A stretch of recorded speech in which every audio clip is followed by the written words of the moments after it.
One thing I didn't cover as in-depth as I would like is how to generate or figure out what IP address ranges you might want to make for your subnets. Now, the subnets here that you create in your VPC are basically carving up the larger IP address range that you have available into smaller IP address ranges that you can use per subnet.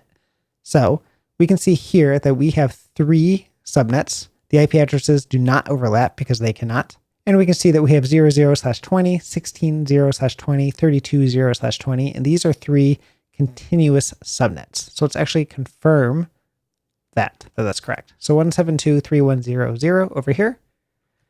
And they did /20. Now the entire subnet range is /16. And we see that has 65,500 hosts available. And they're dividing it up into ones that are /20.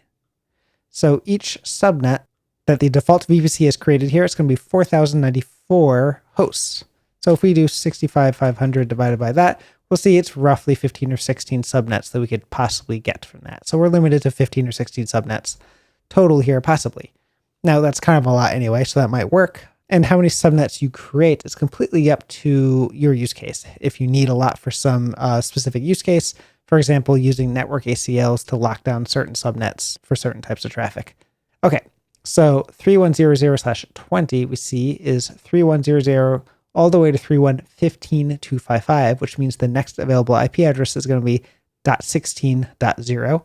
And we can see that's exactly what we have, 16.0/20.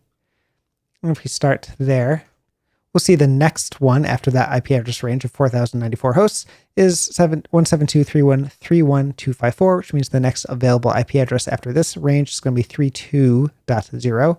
And that's exactly what we have here, 32.0. So we can see that these are 3 subnets in the VPC that were created.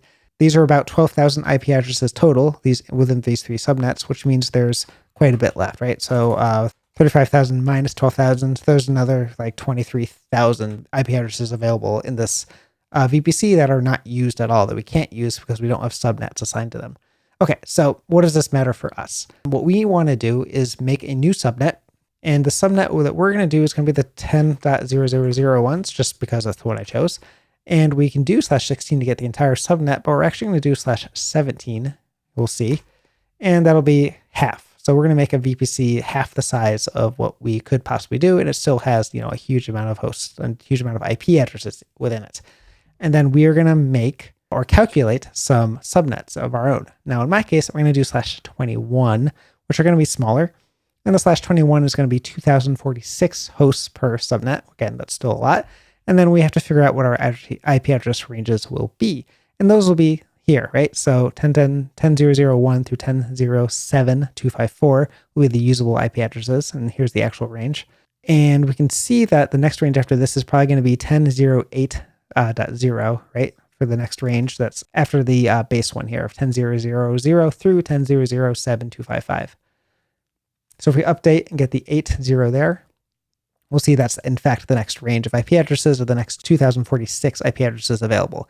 10.0.8.0, 10.0.15.255. So then the one after this will be 16.0, and each one goes up by 8. So 16, 10.0-16, 21 will be the next, and after that it's 24. That just keeps adding 8. Okay, so how do we actually calculate that? Within Terraform, we are going to use a function to do this math for us, this IP addressing math for us. And that's going to be a function called CIDR subnets. Now, I used this function, CIDR subnets, in our Terraform course, so this might be a repeat for you if you've already seen it. But here's what we're going to do. It's going to be CIDR subnets. We give it the base IP address range, and I didn't give it anything else. It needs some more stuff. And the first thing I'm going to do here is pass it the number 4. And what it's going to do is add 4 to 17 to give it a /21 IP address range. And that will give us the correct IP address range if I do the correct syntax of this. The configuration here hates single quotes. Okay, so if I just give it /4, it adds that to 17. It gives us /21. And we can see the first IP address range that we're going to get here is 10.0.0/21, just like we did before. And if I tell it, no, actually give me 2 subnets, then it's going to give me 2 continuous subnets. So this is the first subnet. And after giving me the /21 here, that's going to add 2,046 IP addresses. And this is going to give me the 2047th IP address starting here and give me another 2046. In other words, these are IP address ranges. Each of them have 2046 IP addresses because of the /21 here. And this is going to give me a bunch of subnets, as many as I request here. And they're all going to be continuous ones. So the base one, and then +8, +16, +24 to 32 to 40 to 48. Just these are each going to keep going up.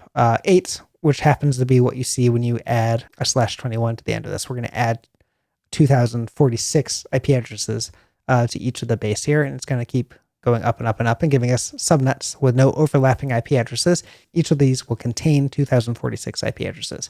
Okay, I hope I've hammered that point home. In other words, we're just creating a bunch of subnets here that Terraform is going to use to create AWS subnets within the VPC using this CIDR subnets function that we have, which is a nice helper to help us say, give me a bunch of subnets, and each one I want to be of this /21 size. Again, it does that by adding 4 to your base here, /17 to get to /21, and it does the math necessary for IP addressing to give us the subnet ranges in the CIDR notation so that we get a bunch of subnets back. And we can use that to create our subnets within Terraform without having to do that math manually and having to hard code any values in there. Now, I have chosen the /21 prefix, which is 2046, right? Is that what we saw? That many IP addresses, 2046. And the total here that we have available is going to be this many, 32,766. So we'll divide that by 2046, and we have a total of 16 subnets that we could possibly make out of this VPC. So if you have a reason or a use case that might require a lot of subnets, you might want to do a smaller IP address range so that you can create more subnets. In my case, this will be just fine to do as many as I want here. I'll probably create 2 subnets per availability zone. So in US East 2 with 3 availability zones, that'll be a total of 6 subnets created in our VPC.